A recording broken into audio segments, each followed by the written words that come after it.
My name's Judy Broekhoven. Welcome to Spa for the international round of the Elise Trophy.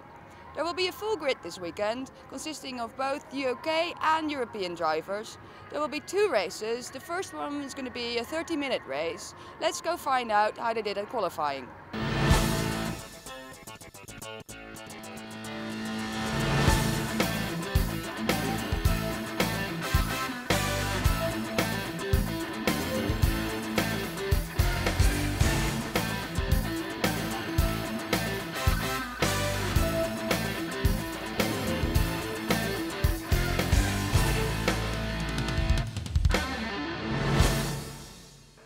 Paul Petterson. How did you do, Paul?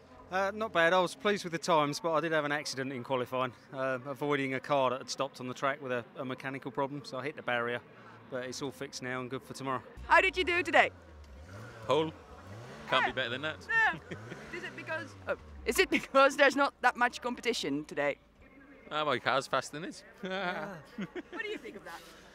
I would say that due to traffic on the last lap, he got a very fortunate pole.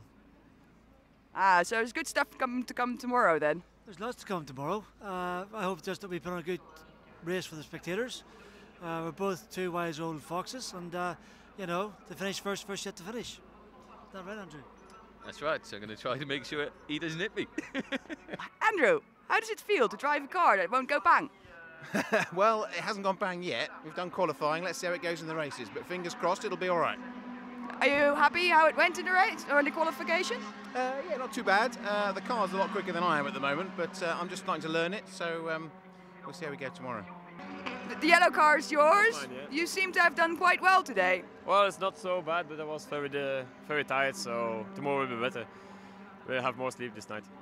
You only came over late last night. This morning we started at 5 o'clock in Ostend, but we have only 2-3 hours sleep to prepare these cars, so it was not that bad. Okay. I had qualified 17th, and I hadn't driven the circuit for about 18 months, and only once in this car before it was race prepped, and I was a bit nervous and took it quite casually in qualifying. I was okay with 17th. Didn't go quite as well as we'd hoped this morning, but we had some problems in the week, had to change the gearbox, so the car was slightly different to what it was in initial testing. But overall, it'll be quite good tomorrow, I think. The magnificent Spa-Francorchamps circuit here in the Ardennes Mountains really is a tremendous setting for these drivers. The green flag is being waved at the back of the grid. All 46 cars are ready to go, and it is going to be a scintillating race for these guys. A good start from the front row man. Martin Donnelly just tucks in behind our race leader there. Andrew Walsh looks like he's got away well. Ben Pitch we're riding on board with, looking to his right. You can see Steve Williams as they brake hard for the famous La Source hairpin. Sweeping through and down towards probably the most. Oh, Ben Pitch wasn't sweeping through at all. There was contact there. Somebody got tapped around. It looked like one of the 340Rs. Couldn't quite see who that was. I think it may have been Chris Headlam. No, it was David Harvey there. That is the 340R of David Harvey. What a great disappointment for him. Looks like he's into the pits already now. This has got to be the most famous corner in motorsport, hasn't it? Eau Rouge, the driver sweep through the left and the right, up the hill, over the brow, and it is looking like it's Andrew Walsh who's just about got the break from the rest of the pack. And it is absolutely a tremendous sight, isn't it, as they charge through the pack there. Ben Pitch now in 9th place after that little bit of contact. It seems to have got a good run there. Seems to be getting a nice run there. That's Christophe Lissandra, one of the local drivers. A nice mixture of our regular drivers that are racing in the Lotus On Track series in the UK, mixed in with a few of the local guys and guys that race in the European series. Sean Becknell, good to see him out here in Spa. 2nd place for him, looking very neat and tidy through some very technical section.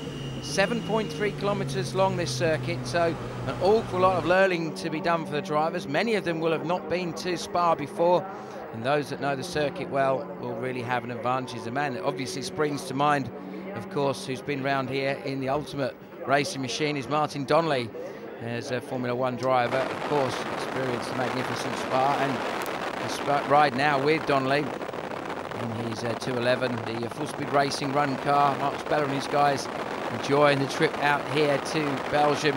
And remarkably good weather for Spa. Usually you see a mixture of rain and sunshine and pretty much everything that can be thrown at you.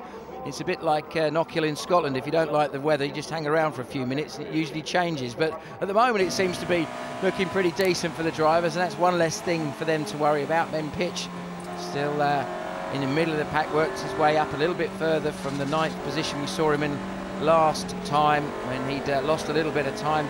Looking at the 211 there, I think that's the back of Mark Gooday's car that we're looking at there as they sweep through this final part before they go through the infinitely quick section, as they're going to come down in a few corners time to the tremendously daunting Blanchimont corner, the left-hander, which most of these guys will be taken flat out or certainly very close to it before they have to get the cars slowed down and stopped for the famous bus stop. It does look like Pitch has got a little bit of momentum, being very brave. A lot of the drivers in this series really are renowned for their commitment. A little tap of the brakes there from 211 ahead, and who can blame him? Certainly on the first lap when tyres and possibly brains are still a little bit cold at this stage. So we watch with interest as they get onto the brakes. Looks like Pitch now just out and through on Gooday. Yes, he does get a nice clean overtake done, and then yes, gets the car stopped into a very, very challenging section here, the bus stop chicane as it's known. It's gone through about 3 or 4 different configurations in recent years, and certainly at the moment it's one of the more difficult ones. It certainly caught out a certain Mr. Lewis Hamilton this year, and that certainly had a major implication on his World Championship. But anyway, back to the action with Lotus, and we see Doug Setters' car coming into view, being followed by the white car of Martin Johnson. The pack then unfolds, and you can see that this wonderful mixture of the modified cars and the standard cars creating an interesting challenge. Some of the drivers who are perhaps a little bit more used to the circuit, or maybe have had a little bit more experience, seem to be getting to grips with it, although the 46 car, they're having a big spin. That's not quite part of the plan there, and John Townsend will have a nice little war story to tell when he gets back to the UK after what looked to me like a very ambitious overtaking manoeuvre. Now we ride on board with Michael Edwards in a 33 car. He has been very quick at times, had a tremendous battle at Snetterton earlier this season. 2 very, very different circuits. The only thing I suppose in common is length of straights. Look how long that straight is. They come down into, they come sweeping right, then left, then they have a very technical section before they go right once again, then down to the Bruxelles corner here. The guys have got to get on the pound nice and smoothly, not run too wide. Edwards looks like he's got a bit of momentum, and definitely looks like he was catching a little bit through there. Steve Williams, meanwhile, in 4th place, cautiously turning into left-hander, picking the truck up. Almost sounds like a problem, I think, for Steve. Certainly did sound like there was something not working well. Not normally like Steve to be that careful through there. That, I think, is Steve Williams on our right. It is, just pulling off the circuit. Certainly a great shame, having come a fair old way. Well, another chance to race again later this weekend. Ben Pitch, though, is on a mission after that dramatic incident at the start of the race. He seems to have been gently getting quicker and quicker. Long race, 30 minutes for these drivers around here, and could see 10 or 11 laps in total, depending on if they have any safety cars or anything like that, would affect potentially how the race could unfold. Ben Pitch now just neatly driving the car through the section at the top of the hill. Edwards now looking out the window and starting to close down, and getting a very, very good run as he comes through the left-hander there. This time, though, he's just working out where perhaps he has a little bit more pace. Certainly going to be a very, very difficult place to overtake through that section, but here, maybe if Edwards can get a good run, he might be able to be in a position to come through those 2 left-handers in a moment and then get a run into the bus stop chicane. Meanwhile, the 96 of Rob Bevis comes through and actually just capitalises on maybe where Edwards was just working out where he could find some pace, gets the job done through there. As the rest of the pack behind that seem to be one great big scrap for about 10th place at the moment. 43 there, Johnson coming through his shot, and he certainly has had some great runs so far this season. But all of these drivers, well, we heard from them earlier on, just loving the fact they've got the opportunity to race at what has got to be the most spectacular race circuit in Europe that you can run.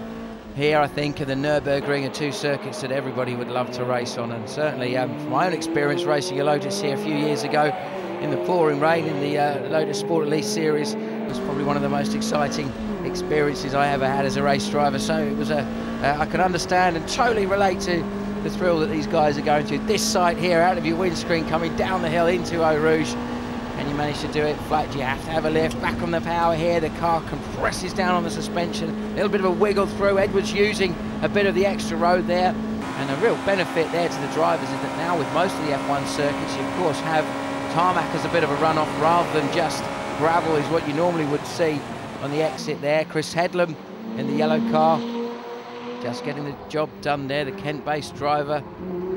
We've seen racing in all sorts of different things. 340R as well is something in his armoury as well. Pitch and Headlam, two fairly experienced drivers, both very quick. Ben Pitch, well, they always talk about Cadwell Park in the UK being a bit like the mini Nürburgring, and that was a circuit that Ben was really quick at. So perhaps the classic circuits, even though Cadwell perhaps would have been an obvious one to compare, but certainly has a lot of similarities in the level of commitment that you need as a racing driver to be able to be fast there. And perhaps that's why he likes this uphill and down-dale view that you're seeing here at Spa. Meanwhile, Martin Donnelly now starting to close down on Sean Bicknell. And a big problem there for Bicknell, a big puff of black smoke coming from the back of the car. Let's listen. That's not a healthy Lotus, is it at all? It sounds like that something's gone wrong there with Bicknell's car. Clearly going to put him out of the race, or certainly slow him down an awful lot. And you can see the amount of time he's lost just at that stage from Donnelly. Donnelly must be thinking that was nice and easy. Didn't have to worry about that too much. And he's away and gone and up the road.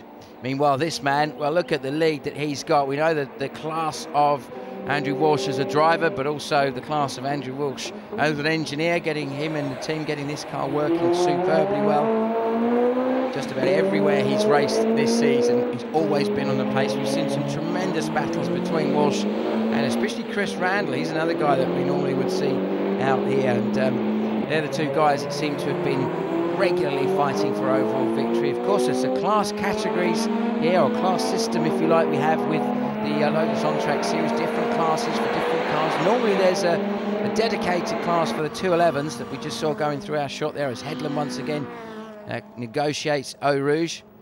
And the 211s are the cars that probably grab people's attention the most in terms of the very, very distinctive look. The Elise has become such an iconic little sports car in the years that it's been around in the industry, and certainly it's a testament to the guys that have organised such a fantastic series to give drivers. A lot of them have just been focusing on doing some track days. Great way to experience your sports car or your road car in safety and learn from professional drivers the way to get the best out of the car. And then all these guys, or certainly most of these guys, have progressed from that kind of experience into racing regularly, and that's why we see such a great mixture of really experienced drivers like Martin Donnelly and some guys that are new to the sport. Brilliant way to get them involved and to get them on board. Christopher Sandra there in the black car, the black 211, putting a little bit more pressure. Certainly it's possible that he may well be able to keep Mark Goudet very, very honest throughout the latter part of the race, maybe not in the circuit a little bit better, who knows. Meanwhile, Ben Pitch has certainly not given up on his chase of Chris Headlam. At one point there it did look like they were going to potentially clatter into each other. They seem to be so close, but they seem to drive sensibly enough and fairly enough to give themselves a little bit of a gap and work independently of each other and perhaps work their way towards the cars in front. Meanwhile, the sun seems to be getting bright. Temperatures perhaps increasing a little bit here at Spa. As Tom Chataway, now here's a man who really enjoys his racing. He seems to be having yet another really good scrap with one of his regular drivers from the On-Track Series in the UK, regular competitors as it were. Meanwhile, the action continues through the pack, and that scrap between Chataway and a 47 car of Paul Patterson side by side through Eau Rouge. That's definitely going to be a story that's told, isn't it, a bit later on when the guys get to the bar later on. Well, there we were side by side scrapping. We managed to get through there, and the race continued, the battle continued all the way around the rest of the lap. That's the sort of stories that these boys will be able to take away from their adventure out here in Belgium, and certainly that race, that battle rather, is going to run and run for the remainder of this race for sure. And as I said, at least the weather is working to make these drivers just have one little thing less to worry about, because Spa invariably does create some pretty torrential weather because of where it sits in the Ardennes Mountains. If you look around, it's beautiful scenery around here, just these wonderful pine trees for as far as the eye can see. In fact, you don't have to travel that far and you're going to end up in Germany, and a lot of the German motorsport fans used to come over especially to cheer on their hero Michael Schumacher, who still actually has the outright lap record for this circuit going back to 2002, with a slightly different configuration for the bus stop chicane. But surely that man who's left an indelible mark on motorsport at the greatest circuit for many drivers we've raced on for many years. Meanwhile, the pack still spreads out, just keeps coming and coming. We've got a 7.3 kilometre circuit to play with. It's nice that pretty much all of it's being filled by Lotus on-track competitors. There's something going on everywhere. And that battle with Chataway and Patterson continues now. Chataway's got the advantage as they break for the bus stop chicane. A little bit further back in the pack, the rest of the drivers now looking for a battle somewhere, and there's always something to be found. And I think that scrap there in the middle is going to run and run and run.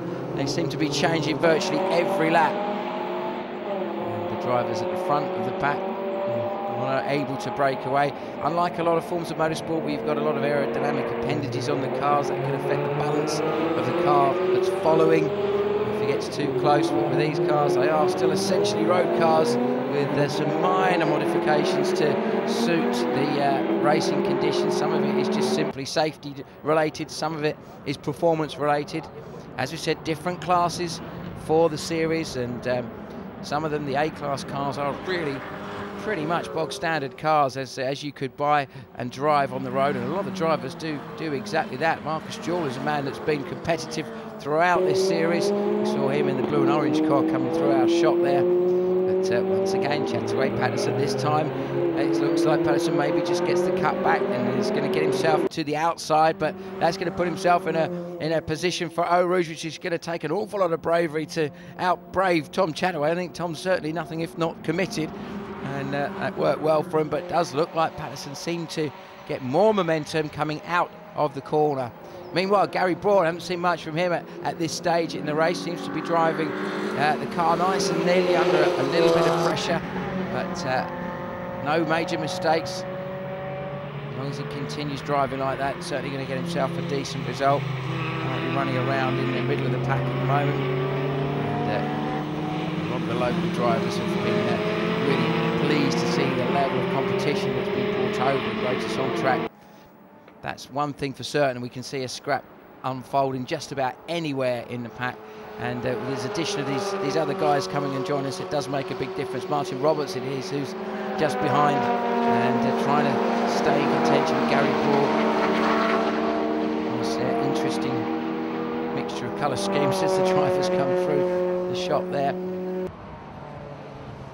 And this is the challenge you have on a circuit like Spa-Francorchamps, 7.3 k's long, as we said earlier, and it means that there's going to be certain bits of the circuit that you're going to know reasonably well. Other bits you're still a little bit unsure of. How much commitment can you give? Where can you brake? Where do you turn in? All that kind of stuff. Going to be a very, very difficult challenge for a lot of these drivers. PJ Chong, one of the drivers in the middle of that pack there, and a lot of the guys there are the regular drivers, a couple of different liveries and different colour schemes, telling us that some of our colleagues from overseas have joined in fun here at Spa. Who can blame them? What a great place to have the opportunity to race. And in fact, one of those drivers being the 114 car, that's Eric Chapard in the orange car. Seems to be giving some of our regular British contenders a bit of a tough time in there. Broad, though, seems to have just broken away a little bit further from Martin Roberts, who in turn has been caught up a little bit as they come through Eau Rouge now. Who's going to get the better run as they come up the hill? Well, going to be braking for Les Combes very soon, and that's going to start to see change there as we come through into Les Combes. The 428 of Christian Giassi just getting ahead there. A lot of these guys will probably know each other from the races that they've competed in Belgium and Holland and the Benelux regions. Motorsport in this part of the world is so competitive. You've got to look at the Belcar Series and the Dutch Supercar Challenge. their championships, which have always got big groups of very enthusiastic drivers, even some of whom are regulars in racing in this kind of stuff. Now you can see the massive runoff you've got there now as they come through down through the section at Pouhon there. Remember a few years ago, Kimi Raikkonen, when he was in McLaren, fully sideways through that section on the outlap. Again, looked like Yassi just making a move. I think he's just got ahead of Martin Roberts there, which is a nice, neat move there as they braked into the first part of the Piff Paff section, which leads through to Stavelot and then down through Blanchimont back to where they are now. And it does look like Yassi now has made his way ahead. Also, Gary Broad is on a mission as this guy, and perhaps could be a testament to the level of knowledge that he's got here for this circuit here at Spa-Francorchamps. Behind them again now Robertson, Broad a little bit sideways on the brakes. Marcus Jewell in a similar situation there, and Willem van der Kooi also joining in the fun there, another of the local guys. In fact, the Van der Kooi organisation running about 4 cars for this particular event here, is trying to rival Mark Speller's full-speed racing operation. He seems to have the majority of the cars in a lot of the categories out there, and I think there's going to be more and more top-line teams are going to get involved in running cars in the Lotus On Track series as we go into 2009, because the popularity has just got stronger and stronger. Marc Goudet, meanwhile, still under a little bit of pressure from Christophe Lissandre. That battle has just raged throughout, and it looks like Lissandre maybe just got down the inside. Has he got it done? Yes, he has. Gets it done just before the Bruxelles chicane into this very tricky left-hander, one of the most difficult corners on the circuit at Spa. Easy to lose a lot of time, and then you can be affected as you come down to Pouhon.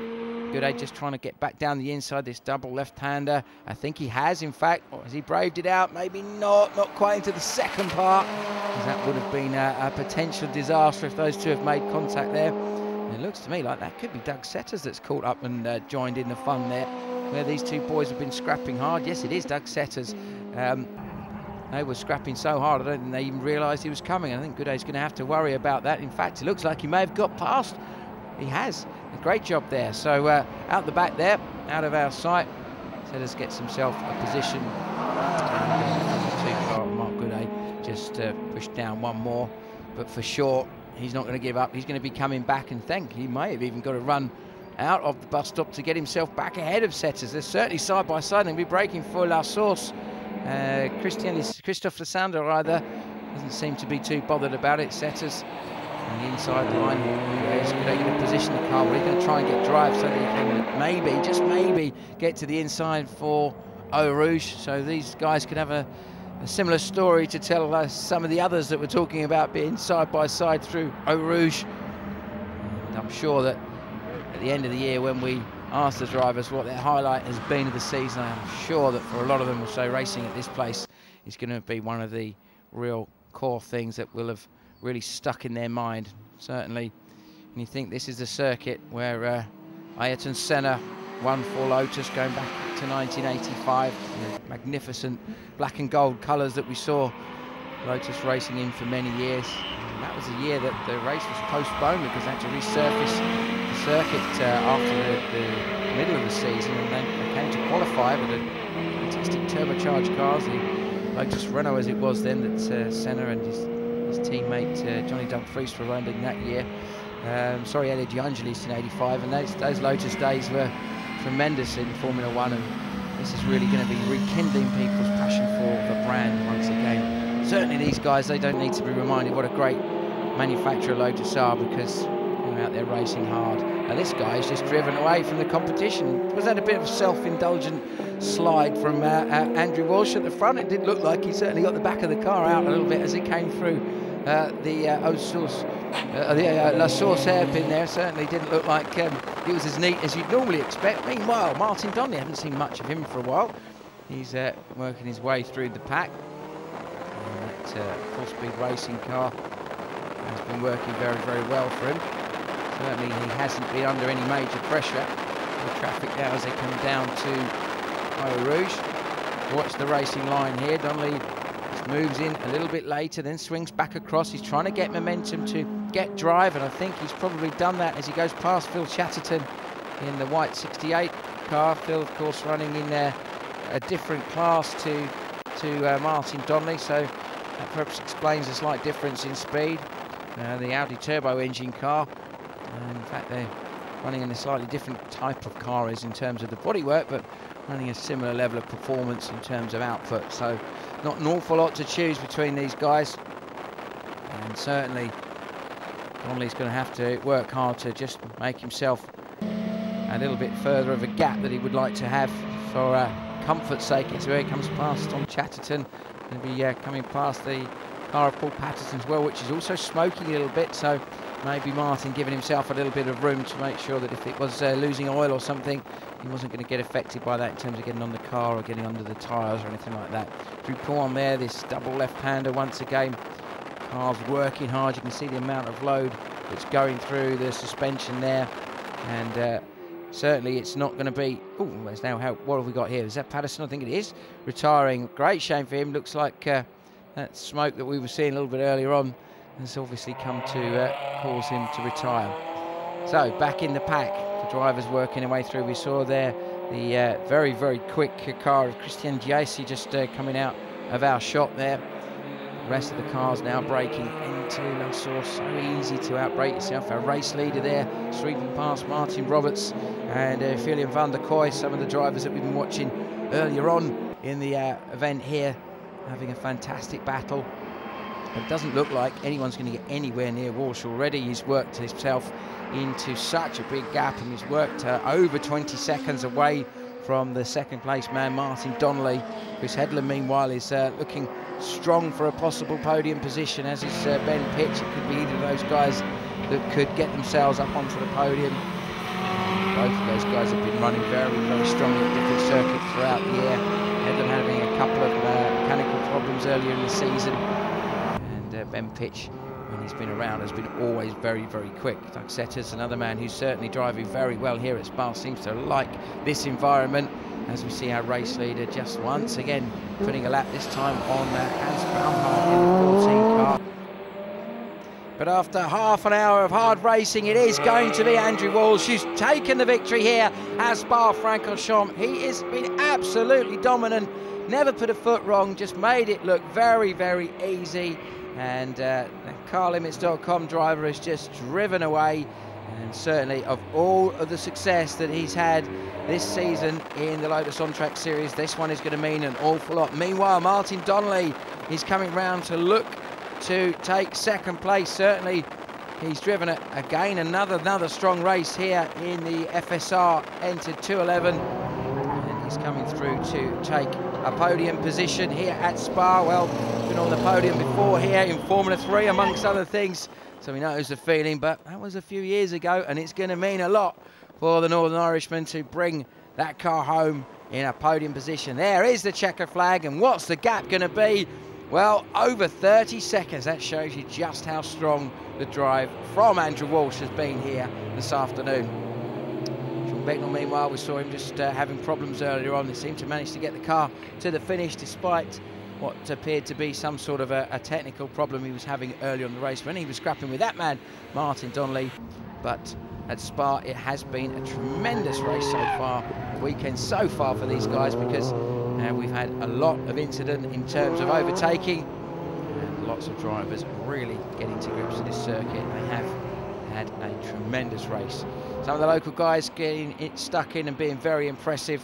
In fact, of the local guys, it was Christophe Lissandra in the 211 who was the quickest of those guys, bringing his car home in 6th position and also winning his class for the invitation guys that are coming from overseas.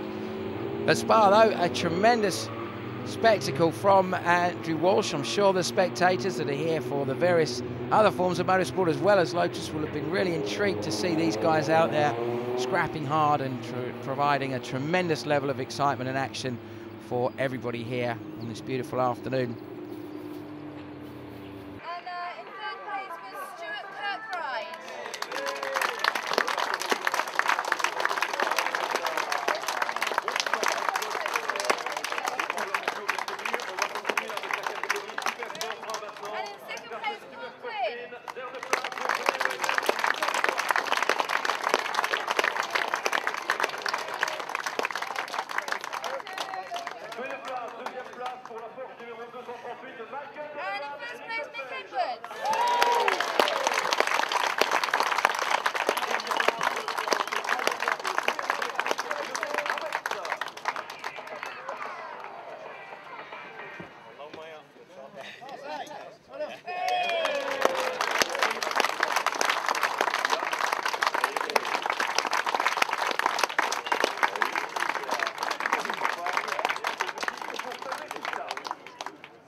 Embarrassing. It had an electrical fault with the fuel pump.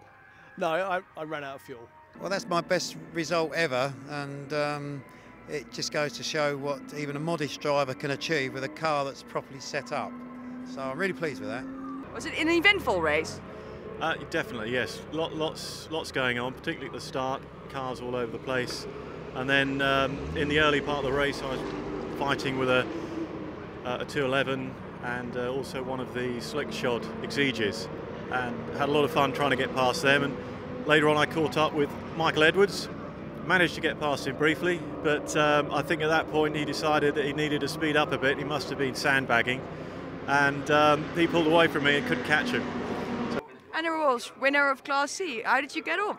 It was very good. The car's perfect. Pulled away a gap and then just made sure that we could finish the race. Everybody was really courteous. There's a few people out of position on the thing, so I got to see Sean again. I got to see a few of the Belgians. I think Van der Kooi, was at a little spin, so he came back up, so he made sure I didn't go too slow, because we knew the 30 minutes would be really tight for fuel. Yeah. So I just had to behave myself. Luckily, I could only get on the grid because I'd forgotten my all the flameproof underwear. So Danny, one of the women on the grid, gave me hers. So she's not having them back. Join us after the break for race 2.